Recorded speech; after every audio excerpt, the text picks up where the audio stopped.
My name is Steve Danitz. I am the hatchery manager at the Sun's Bayfront on the Bayfront Highway in Erie, Pennsylvania. You've been here a while, have you? I've been the hatchery manager for 2 years. I'm a student at Gannon University.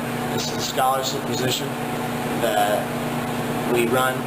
We get our eggs from the Pennsylvania Fish and Boat Commission roughly every January. We receive annually about 50,000 eggs. Okay, what species are we talking about to begin with? And we receive steelhead eggs. They are probably 30 days old when we receive them from the Fish and Boat Commission. They originally come from Trout Run, which is a local stream in Erie, where they are anesthetized down in Tynesta. They are then fertilized, and after that 30-day process, they end up back here with us. About 10 days after we receive them, they'll hatch, and the first couple days, about 8, we don't have to do anything because they will survive off their yolk sacs. And after that, we start feeding them small pinches of food. We have volunteers that run this hatchery. They come down, they clean out the dead eggs and stuff that happen from the hatch. They also help to feed the fish. Well, what do you think is the percentage of eggs that you get that literally go on through the whole process? You lose about a good percentage of them, or most of them keep? With our 50,000 eggs we receive, we get about an 80% hatch rate compared to a 2% hatch rate if it would be in the wild. So we hatch a lot more fish, which means we can raise a lot more. And when they're released in the streams the following year, that will give us, the anglers, a better return, which is why Erie has by far the best steelhead run in all of the Great Lakes. Amen, brother. I didn't realize that the fish come out of Trout Run, they take them down to Tynesta before you actually get the eggs. Is that what you said? Yeah, that's one of the reasons it's considered nursery waters and it's off limits. Yeah. It's because those fish are taken by the fish biologists, and that's where our eggs come from. And then after the process is complete, the fish are put back into Trout Run so they can come back. Because steelhead, unlike salmon, will spawn and go back out to the lake if they're healthy enough and come back for years at a time. I didn't realize that the fish actually had to travel that far to actually have the process. For some reason I thought there was a Trout Run hatchery right there or something they did with the eggs there, but... There is a hatchery there where they do take some of the eggs, but for the majority, a lot of them go down to Tynesta and Lineville. And that's a Fish Commission property down there as well? Yes. Yeah, and then they strip the eggs, and those fish actually travel from here the whole way down there, and then that takes place, and they bring them back up and put them back in the water? They do. Yeah. I know I've been around over at Walnut Creek, different places in Elk Creek, when they bring back the fish, and they're spawned out and they dump them back in. Yep. Yeah. A lot of times, well, not a lot of times, this year I know we had a class from Girard, some special handicapped students.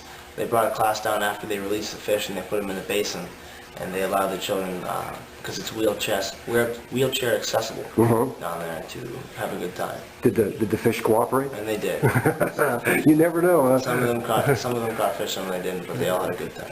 That's wonderful. And then the fish stay here until, well, we all know that everyone that fishes up here, sometime in March, the smolts are ready to go out, or do they go someplace else where they're held for a while before they're stocked? After we have the fish for roughly 2 months after they're hatched, they head out with Bob Hetz to his raceways in 3CU, where he hangs on to them.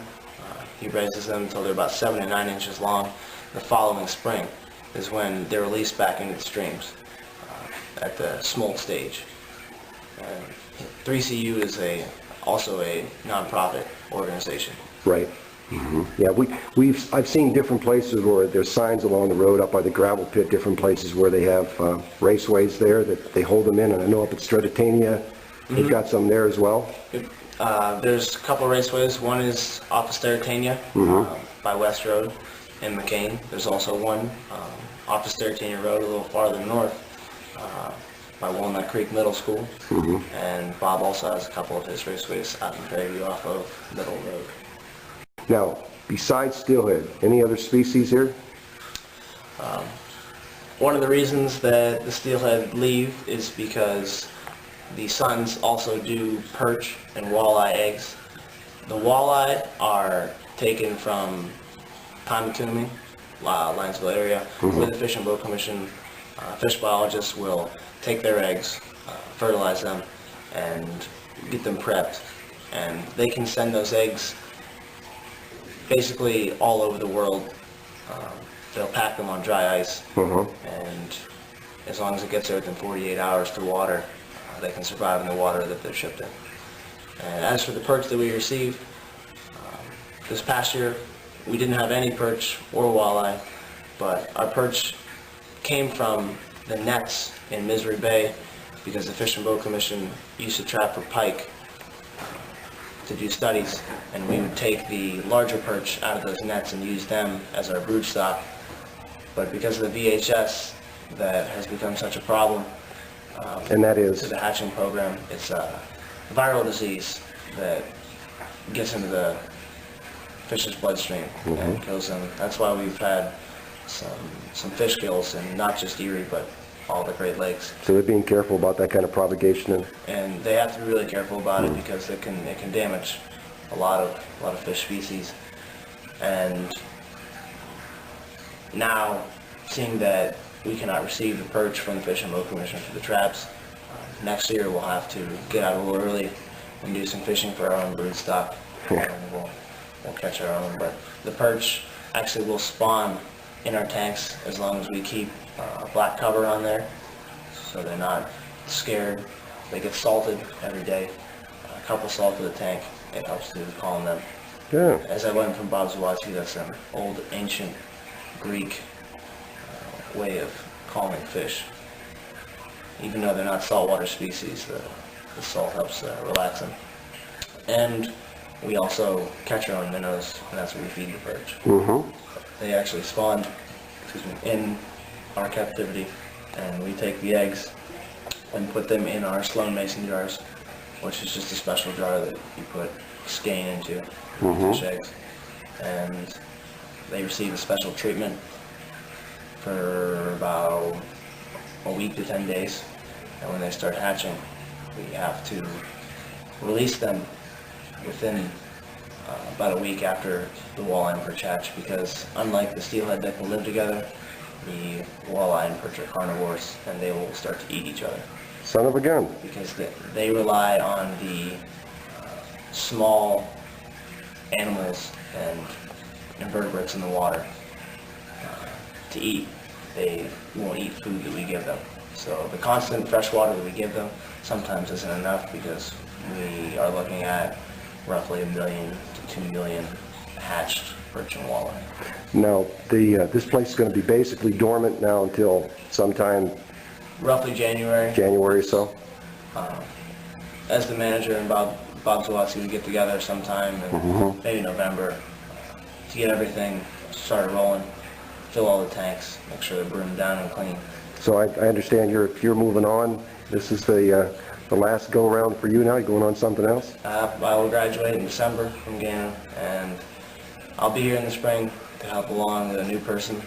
Doug Kramer helped me maybe 3 years ago now. And we'll pass the tradition on, and hopefully this is something that keeps going for a long time. That's great. Now, I understand there's a scholarship involved, and who's behind the scholarship? The scholarship is a two-part. It's a partial scholarship from the Pennsylvania Steelhead Association. They provide the part for the steelhead raising, and the Sons provide the other part for the walleye and perch. Excellent. Thank you very much for taking time to talk to me. I appreciate it.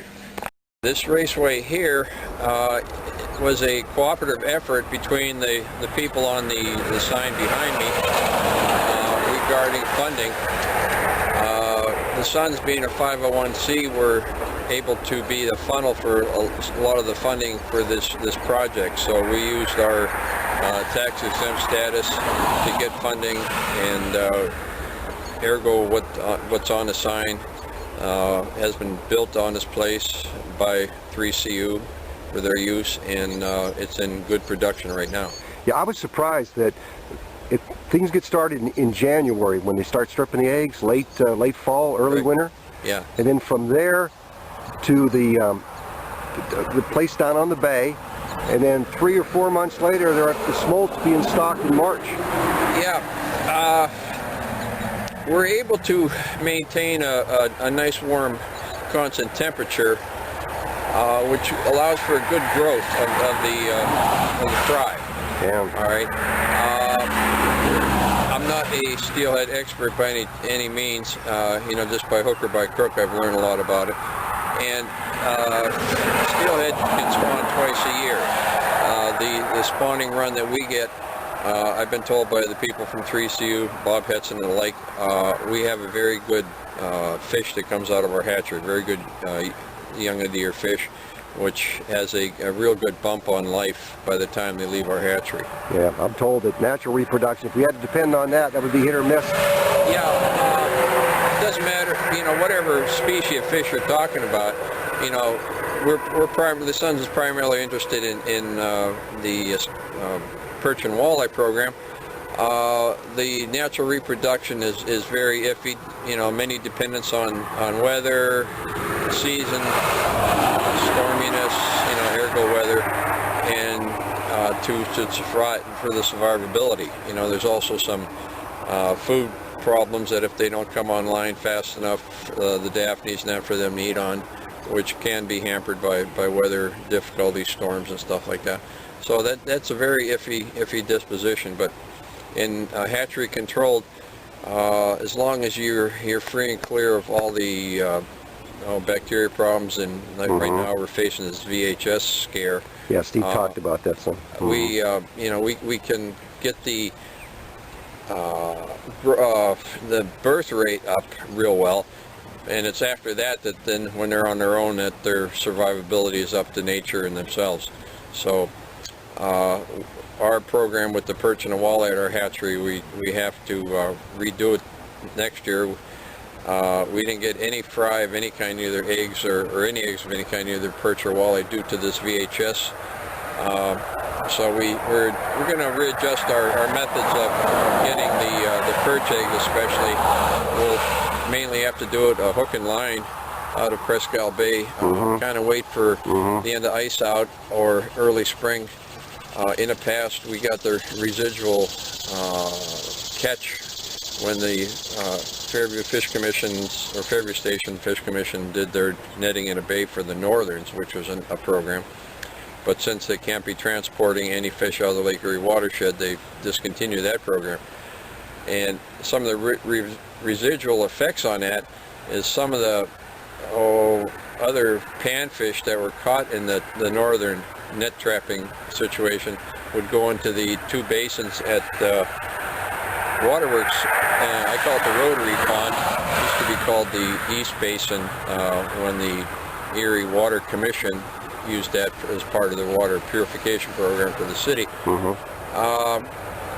We put the residuals into there, and now we can't do that. So consequently, the pond more or less relies on natural reproduction with some stockings by various clubs, 3CU especially.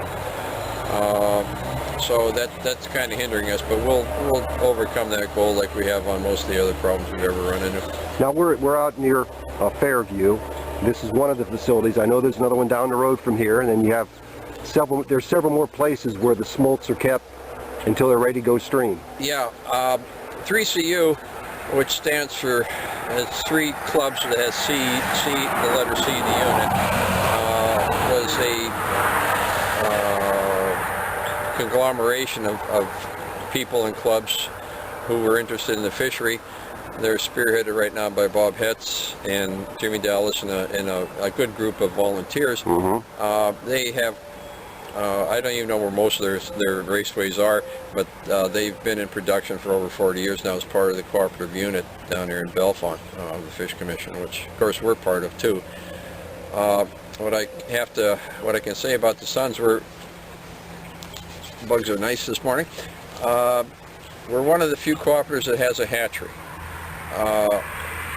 The Sons is we're celebrating 27 years this year. We'll be in our 27th year. Genesis was another outdoor club called the Northwestern Pennsylvania Duck Hunter Association, which is where we learned the politics of the sportsman organizations. And the early members, of which I'm part of that contingent, thought we were getting the short end of the stick regarding anything in Erie. The Fish Commission at the time had more or less relied on the natural reproduction out in the lake, and were really targeting on the trout. Well, Erie people being somewhat independent, sure, some of us are trout fishermen, but we're basically lake fishermen, perch and walleye. And we just got a little fed up with what was happening, and as it was, a couple of guys just got nuts and mad enough, and we started a club. And that was our genesis. We went from there.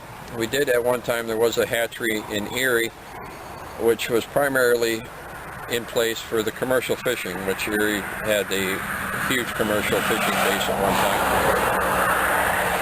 And it was primarily used to benefit the commercials.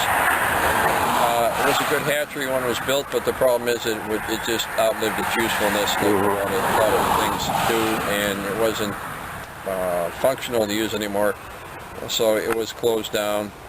The property, the building reverted to the city, which was part of the lease arrangement when it was built way back when. And the facilities that were there were spread out either to Pinatuning area or some to Fairview and other hatcheries in the system. But we felt we weren't, as a hook and line bucket fisherman, we weren't getting our proportion of what we should. So I had worked at the Chestnut Street Hatchery. There were still a lot of people around who knew hatcheries. We had the gumption to put forth a plan to the Fish Commission as to how we were going to do it, and in some of our historical features, photos in our gallery of photos that we have online, it shows we did a hatchery on wheels that I was fortunate enough to have contacts where we got a trailer lease from a trucking company, or not lease, just given to us to use, and put together a hatchery. There comes Bob right now. We're all set. And we tried it for a year. It was successful. We learned by the seat of our pants a lot of stuff, because what we were trying was new and different, and the methods we were doing. And with that, we were fortunate enough to have the blessings of some of the state legislators at the time who had access to what was called the old WHAM grants in the state of Pennsylvania. And we were able to get a couple of WHAM grants, enough money to build the hatchery, to fund it, with the equipment inside and everything. And a lot of stuff just fell into place, just the right place, the right time. Timing was everything. Upside down. Yeah. Okay. This site was bought by the Pennsylvania Fish Commission. Now we're near Fairview, right? So everyone knows. Between Fairview and Lake City. Lake City's about a mile and a half. Fairview's about 3 miles. They bought this chunk of property here. It was about 11 acres as a possible future site, because they knew that this was good water. But they bought it in '81, I believe it was. And they never did anything with it. It just sat here, off the tax rolls and not being utilized. So there, about 5 years ago, we got the idea, well, we're always looking for more water, and this water is here, not being used. And we approached the Fish Commission, and after we told them what we wanted to do, and we made some arrangements and some agreements, and they said, yeah, go ahead and do it. And this was just a wilderness here. It was all woods. We spent, I'd have to get my books out, but about $25,000 clearing the land and building the raceway up above here. And they said use the timber for financing. So the timber which was here was cherry, a prime cherry. Oh my. So it almost paid for the whole project. Almost, not quite.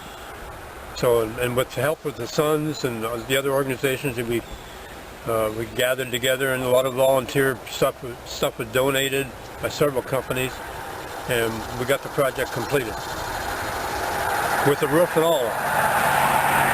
The first 2 years we'd operated it with just some flat covers, but then we found out that during the wintertime it was a little difficult to control and take care of. So the remainder of the money that we had, we built the roof. So let's work fine on the trip.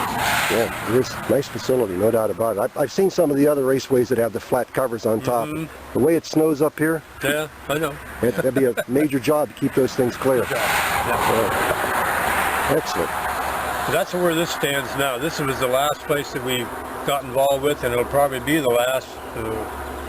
I'm 72 years old now. I don't think I'm going to get involved with it too many more from now on. I don't know.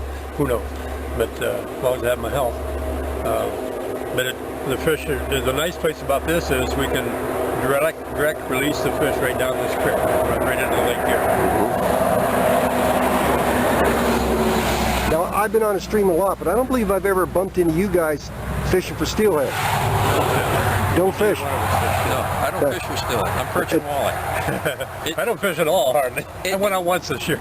It just happened that they had a hatchery and they lost it because the owner had different plans for the land. Yeah. And ours was available in the wintertime. So there was a natural match, you know. I enjoyed doing it. Some of the helpers we've had, fine, upstanding young men. One is now a state trooper out of Kane. One works for the Corps of Engineers in Pittsburgh. I mean, they've went on to good careers. And it's been a pleasure working with these people. I don't want to call them youngsters. I mean, they were they were when they were when they first started out. And you know, and to see them progress, and you know, some of them married and they started families and met them here and there. So it's just been a natural match. I'll go down in Walnut Creek and watch them steelhead fish. I've caught them incidentally. I did charter work when the salmon program was here, so I caught them on charters, you know, a lot of times. But I'm not a stream fisherman. Okay, that's my bogus. Once every 10 years I'll trout fish, and I think it'll be 3 more years before I even think about doing that. It's just the way I grew up in a boat. So, you know, if I don't have water underneath me, it's not fishing. Well, and notice when you guys started talking, you saw that one feather in the air, you started talking about ducks and duck hunting. I got a sense that... I knew from all the years he's been a duck hunter. Yeah, that's a passion there that's... all by itself, yeah. By itself. Yeah, they even nicknamed me the Polish Falcon. Yeah. I have to say, I was written up, I'm not boasting my own, but we had a game commissioner here by the name Bob Sutherland, who's been deceased now. Oh, yeah. And Bob was Sudsy. nice man. His son is a Roman Catholic priest, Monsignor in town, but when he was on the game commission, he was also a news reporter. So Washington Post got a hold of him and wanted to do a story about Erie, the Erie area, so they sent up Angus Phillips, who at that time was the outdoor editor. We took a duck hunting the way we do it up here with sink boxes, and shortly after it appeared in Washington Post, I must have got 10 or 12 copies of it, cutouts from our 2 U.S. senators, House of Representatives people. I mean, and some of the people mentioned in the story also got the same copies from this stuff. And then Angus did some story on the trout fishing or the salmon fishing at the time. So I can say I was written up in the Washington Post, which was kind of a neat thing. That is a neat thing. and watching a guy who's never hunted the way we do up here just blow holes in the sky and use up lead was at that time, you know, we used lead. It was worth the price of the ticket. Yeah. This being possibly our last site, this was number 8 on our list of places where we raise steelhead. Yes. 8 places now. And 5 of them we can direct release. The other 3 we have to haul them to the lake and let them go, like you saw me doing last spring. I did. Yeah. Down at Elk Creek. Yeah. I'm almost sure that was you. Probably. If it was a white pickup, it was me. Yes. Yeah. You going to feed him this morning? Oh yeah, I'm going to feed them, sure.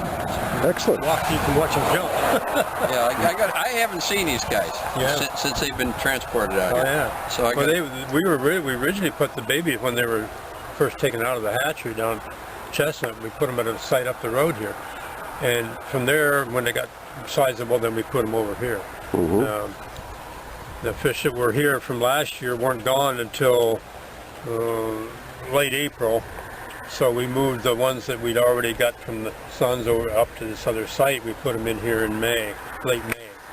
And the big ones the yearlings were gone by that time. So the length of time from stripped eggs The stock smolts is what? 1 year, 12 months. And let's go do some feeding. That was one of the problems with the coho program, why they abandoned it, because it took 18 months for the coho in the hatchery before they could be released. So, and they didn't get any bigger than the steelhead. They were about 8 to 8 inches, 9 inches. And the steelheads get that big, so they have as much chances as anything else there. But it's just another fishery, potential in Erie, besides the perch, the walleye, and the trout, and the steelhead. I mean, if you fish for northerns or muskie, the bay is good for that. But that's another fish that's underfished. When you talk to the people from the Fish Commission. Rudy Orman's gone now. Yeah, Rudy's gone. He was one of the few diehards that fished for muskie. There's still a couple, but you very seldom hear them on the radio on a ship to shore, because it's a kind of a secretive society. They keep it quiet. They don't wear hoods or anything. But Well, they can fish for those alligators all they want. I'll stick with the trout and the bass. Yeah. That's like one a day fishery again. That's one a day. Yeah, but with the fact that we got some better weed problem because of the zebras, it gets tougher and tougher to troll because of all the weeds. But the fish, like that, they just use that for cover. Well, one thing's for sure, the fishery itself is of great benefit to the anglers that come to the area, and then the businesses in the area. Oh, everybody benefits. There's a strong percentage of the amount of money that changes hands in the travel, tourism, and service businesses in Erie that owe that percentage to the work of the Sons and other organizations. Yeah, it's got to be 15, 18 years ago, there was a study done on the potential for it, and was funded by the Erie Port Authority at the time I was on it. And I was interviewed by several, the people doing it were out of Pittsburgh, the consulting firm, and I can't remember the name anyways, but the people that were doing it said we've garnered so much incidental information, not regarding fishing, but about business and the tourist potential in the city, and this was 20 years ago. Yes. Have stuff that, we can readily sell to other people who are looking for information about Erie that, was funded by this study, the study that was, 20 years ago, about the potential for the commercial and sport fishing, and it just worked out pretty good in that regard. Absolutely. It's a very quiet. I mean, you got the environmentalist people, the birders, and that coming up near and out of the park. I mean, the peninsula's been focal point of birders for 100 years, but now that people have a little more retirement fundings type of stuff, the not the W2, but the generation past them, they're getting back into the ecology end of it, and there's a lot of that. I see that all the time. Bob does too, being out, big fancy motorhomes with 200 power spotting scopes. Yeah. They're looking for their favorite birds. If they can find them. Which is fine. That's great. That's great. Well, I know one thing that I think I can speak for everyone by saying we really appreciate everything that happens and all the work that you guys put into this. Mostly, with the exception of some of the agencies that get involved, it's basically volunteers and funds that are contributed to the organization. So everyone that's watching this should be aware of the fact that there's no such thing as a free lunch, even when it comes to fisheries. And the trouble is, some of these alphabet agencies getting away sometimes. Yes. Well, there's a few of them that do. Yeah, they don't know what they're doing. And I know where some of these people are coming from. Okay, fine, I can deal with that. But take our advice, and if you don't want to, go back to Harrisburg or wherever you happen to come from until you learn just what's really going on. And but on the whole, most of them are fairly cooperative because they know what we're doing. But you always get one that's kind of the skunk in the cornfield. You know what I mean? But, we have to deal with them. So getting back to our roots, right? When we started raising fish, we did it for 2 years, and the first time that we were told that we could do this up here, that we had suitable water, people in Harrisburg didn't believe the man that found the water and told us where to go raise fish. We looked at about 6 places, and we even looked at this place here back then too, before we ever started. Yeah, this was Fish Commission property back then too. Not back then. Okay, no, all right. This was before it was still part of the mission property. Yeah. Anyhow. You might want to explain that a little bit. Yeah, we will. We'll get to that. Okay. When he said that they've got trout water up in Erie County, and those guys said, what? They didn't believe it. And so after 2 years, they believed us. we were successful for 2 years, and just very grassroots. We had no knowledge of how to raise trout. Nobody did up here, and we were successful. That first 600 fish that we caught out of the wild, we stocked 400 of them, which was pretty good for the first year. And we kept about 50 of them for brood stock. And so we were on our way. The second year we kept another 50, and I think we stocked a little over 1,000 that second year out of 1,200. So we were doing something right, and it was working. And that got us into a brood program, and we went with that for a long time until Fish Commission had a problem with somebody over in the eastern part of the state who was raising their fish from the Fish Commission and stocking these baby fish everywhere. And the local, what do they call the guy that does the Fishery biologist. fishery management, area manager. There you go. Area manager didn't like all these baby fish showing up, so they changed the policy for the co-ops so that no club could raise fish from eggs. And so from then on, that point on, we agreed with the Fish Commission that they would do all the egg furnishing to us. That was in the early 80s. So we haven't been doing any egg taking since then. But it all goes back to the roots of our club, getting something going up here, and then of course eventually the coho program came online, and now that's been dropped, and now it's all steelhead. Yep. So Yep. Hard work, persistence, yeah. payoff. Well, The you do rather- coho petered out because they were not allowed to go to the West Coast for new egg sources, and the fish were just inbred so badly. But we had fish that were here from the wild, here were the original fish that we started with. And then we got some eggs from Michigan, we got eggs from New York State, we got eggs from Oregon, and so we've really got a fish now that's got a lot of genes in it. And it's really tuned to Lake Erie, because all these fish that are coming back have this huge gene pool in them, and they're very well suited to our water and our watershed here. Excellent. Yep. Well, you do other fish besides steelhead. Oh yeah, we do some brook trout for the kids and the veterans that we have fishing derbies for. Some brown trout too. And until this past year, we were stocking several counties, but the VHS thing wouldn't allow us to take any fish out of the watershed. Now, we've never seen the VHS in our hatchery, but they're playing it safe. They don't Yeah, need you got to be fish moved cautious. out. Oh, yeah. Yes. We don't know how long that's going to last. If they can get a test worked out so that we can move them down inland